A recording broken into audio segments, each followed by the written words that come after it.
Are Canadians being silently pushed out of their own job market in 2025? Why are so many highly qualified locals saying they can't even land an interview, while Indian hiring managers dominate the recruitment process? This isn't just a rumor, it's a growing reality. Stay with me, because what you'll hear next will shock you. Section 1. The silent shift in hiring power. In recent years, Canada's workforce has undergone a massive transformation, one that most people didn't see coming. With Canada's booming immigration policy and the global tech and finance sectors expanding, skilled workers from India have entered the country in record numbers. And not just in junior roles, they've climbed fast. Today, in 2025, Indian origin professionals hold a staggering number of hiring and management positions in major corporations, especially in tech, finance, and healthcare. But here's where the tension starts. Many Canadian-born workers are reporting a sharp decline in callback rates, even when their qualifications and language skills exceed the job requirements. They're applying to roles posted by Indian-led teams and hearing nothing back. Coincidence? Or something more systemic? We're not talking about racism, we're talking about in-group hiring bias. Studies around the world show that people tend to hire those who look like them, speak like them, or come from similar cultural backgrounds. It's human nature, but when it dominates hiring in a multicultural country like Canada, it becomes a silent crisis. More concerning is the lack of regulation around internal referrals. Indian employees often recommend friends or family from back home who are already in Canada or still abroad. Many of these referrals go straight to interview, skipping the Canadian-born applicants entirely. These actions are rarely tracked, but the result is clear. Canadians are being squeezed out of jobs in their own backyard. So what does this mean for the future of work in Canada? Let's dig deeper into how this is playing out across industries. Section 2. Real stories, real frustration. Across provinces, especially in Ontario, Alberta, and British Columbia, Canadian citizens, many of them young graduates, are speaking up.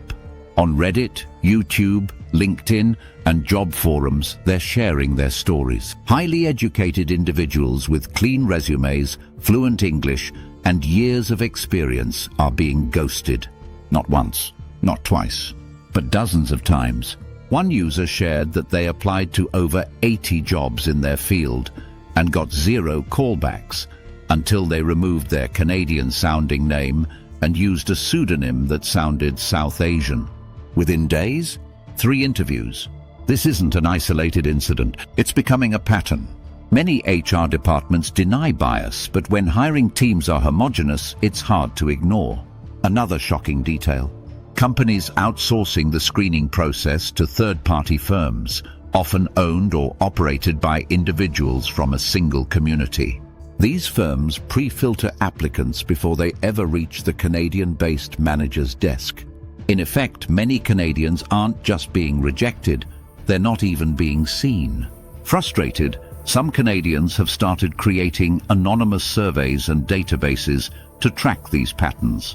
The results? More than 60% of respondents believed their background, accent, or ethnicity played a role in being rejected, despite meeting the job criteria. Many say they feel like second-class citizens in the hiring queue. This isn't just an economic issue, it's becoming a national identity crisis. Let's move on to how employers and government institutions are reacting or failing to react. Section 3. Is anyone paying attention? Despite growing evidence and public outcry, Canada's government has remained largely silent. Why? Because the narrative is politically sensitive. Canada prides itself on being an inclusive and diverse country, but acknowledging intra-immigrant bias would force uncomfortable conversations. And politicians hate uncomfortable. Human rights commissions receive complaints, but they're often dismissed due to lack of concrete proof. Bias is hard to prove on paper, especially when hiring decisions are discretionary. Employers can legally say a candidate wasn't the right fit, and that ends the conversation. Worse still, the media is reluctant to cover the story. Why? Fear of being branded as xenophobic or anti-immigrant. But calling out bias isn't racism, it's realism. Canadians are not saying stop immigration, they're saying don't shut us out of our own economy.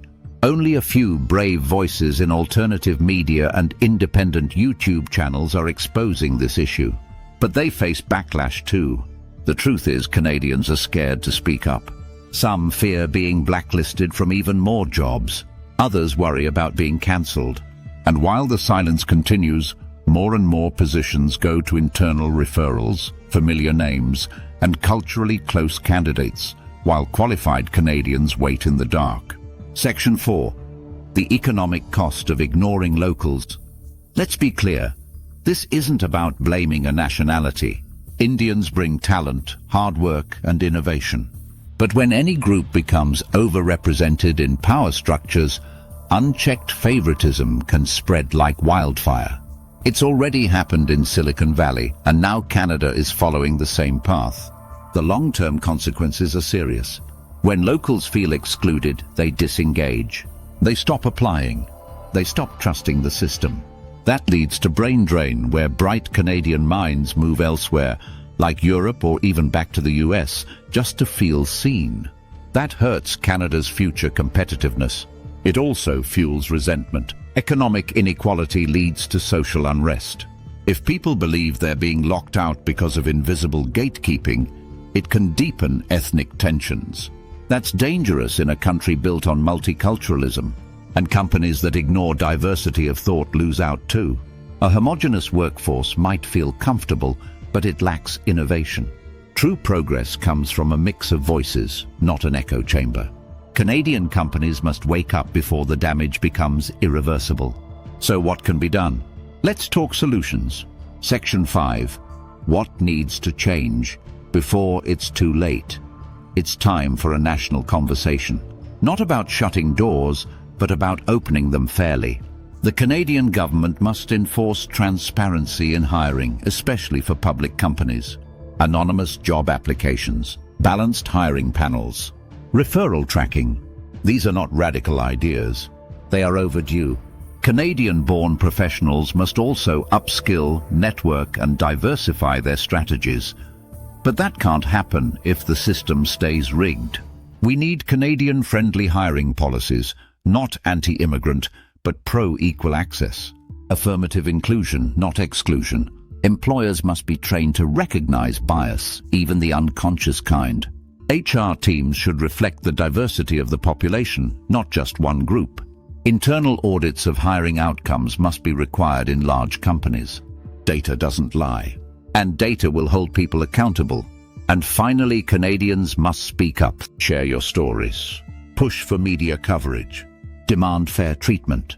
This isn't about division, it's about balance.